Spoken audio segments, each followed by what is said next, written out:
करता हूँ। बोलिए श्री सदगुरुदेव की जय।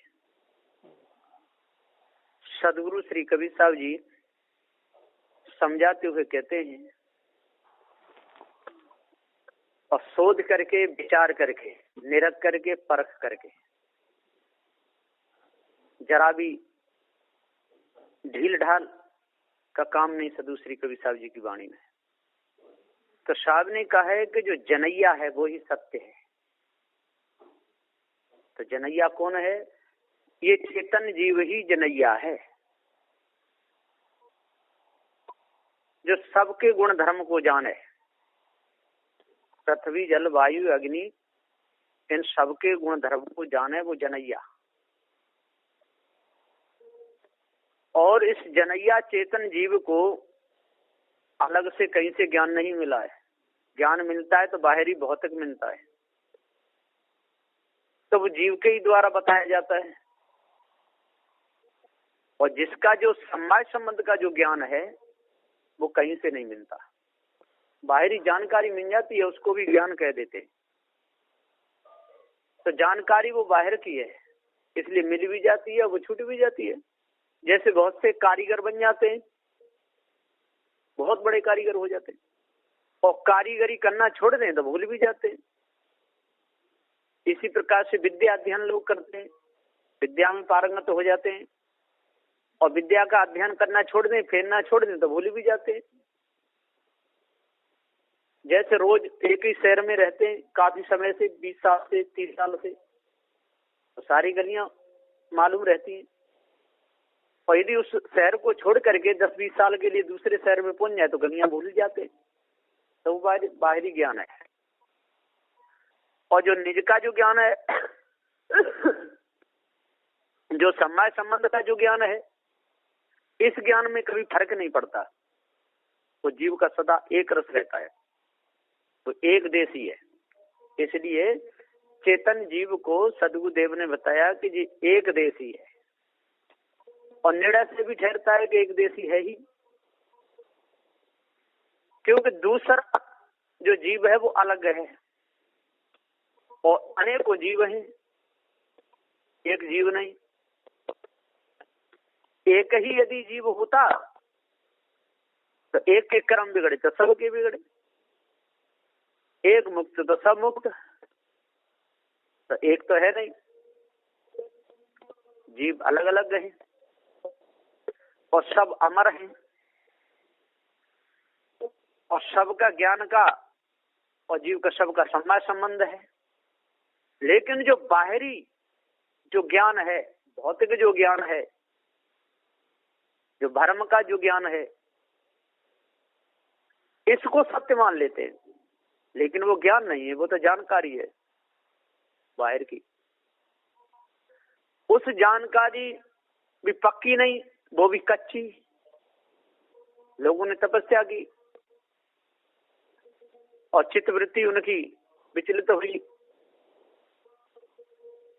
अनहदनाथ देखने लगे, श्वास को चढ़ाने लगे, अपान को समान में, समान को प्राण में, प्राण को उदान में, उदान को व्यान में, व्यान को ब्रह्मांड में खींचने लगे। तत्व उनके घर्षण से जो प्रकाश हुआ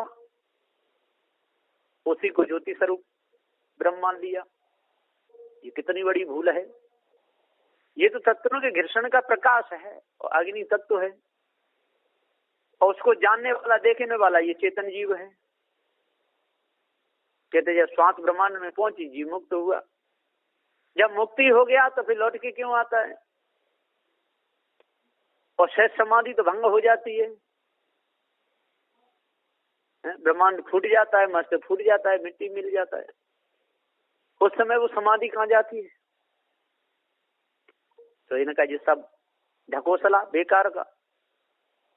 तो सदगुरुदेव जी पुकार के समझाते हुए कहते हैं कि ये सब बेकार की बातें हैं।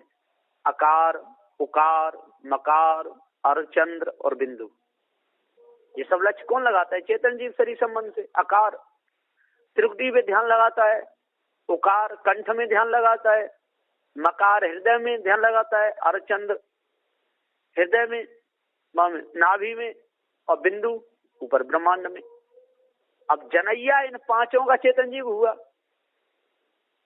जब त्रिगुड़ी में ध्यान लगा रहा था और दर्शन कर रहा था ब्रह्मा और सावित्री के, तो ये कौन है, कौन लक्ष्य लगा रहा था? ये चेतन जी अध्यासों को बना रहा था।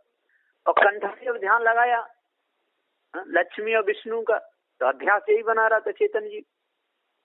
और जब हृदय में ध्यान लगाया महादेव पार्वती का, तो यही अध्यास लगा रहा था। देवी शारदा का, अर्धचंद्र का नाभि में, और बिंदु ब्रह्म, वो कोई वस्तु ही नहीं है, शून्य। अब कैसे देखेगा?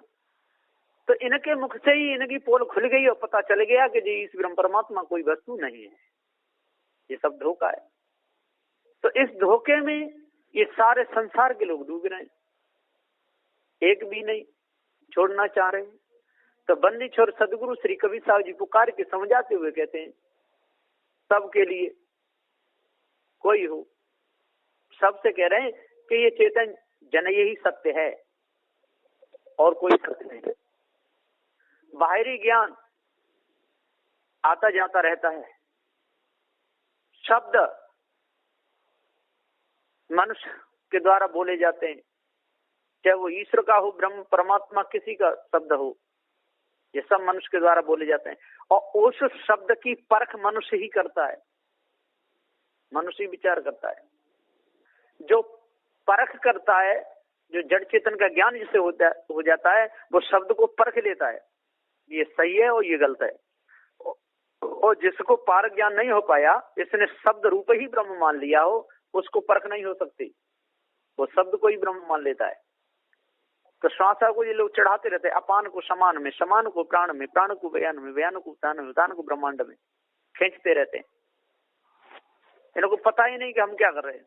मूलाधार चक्र को वेदते हैं, स्वादिष्ठान चक्र को वेदते हैं, मणिपुर चक्र को वेदते हैं, अनाहत चक्र को वेदते हैं, विशुद्धि चक्र को वेदते हैं, ऊपर शेष दल के चक्र को वेद करके, और जो प्रकाश होता है उसी को ब्रह्म मान लेते हैं। तो ये बहुत बड़ी भूल है।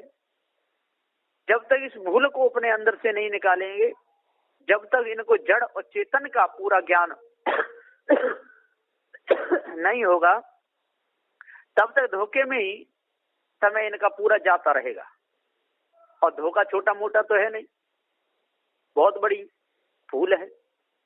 इन लोगों ने बहुत सी गप्पे भी मारी कि पहले घोड़ा थे और आसमान में उड़ते थे, उनके पंख थे, सरसर करके उड़ा बछेड़ा, अमर पंख दिए फैलाए, काले बादल की लाली में जैसे बाजरा हमड़ रहा है, घड़ी न गुजरी ना पल बीता, पहुंचा गड़कन बज में जा, और लगी कचहरी जहाँ जम्बे की, लगी कचहरी यहाँ लाखन की उतरा उसी चौक में जाए।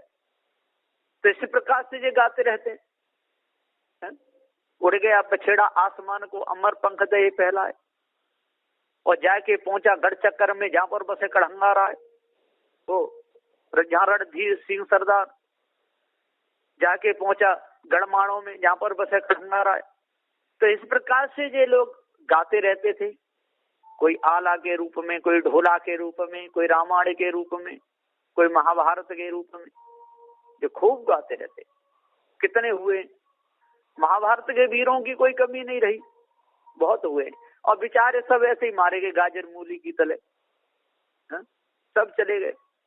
कितने बड़े बलशाली थे, बहुत बहुत बड़े बलशाली, पांचों पांडव, अर्जुन भीम नकुल सहदेव युधिष्ठिर, ये कम नहीं थे। और विशाल महाताकत के समान थे दुर्योधन के पिता धृतराष्ट्र, तो उनमें बहुत ताकत थी। अंधे होने पर भी, बूढ़े होने पर भी इतनी ताकत भी थी कि कई हाथों को पिछल दें, एक हाथ से ही दबा रगड़ दें धरती में। भीम बना के खड़ा कर दिया कपड़ा बांध के लोहे के खम्भा से, उन्होंने पकड़ा तो उस लोहे के खम्भे का चूरन बना दिया। अब कैसे ये गप्पे लिखी है, कोई लोहे के खम्भे को कोई चूरन बनाएंगे, और आंखों से दिखता नहीं था। ये बातों को लिख लिख करके और खूब उड़ा रहे। दधीचे की हड्डियों का धनुष बना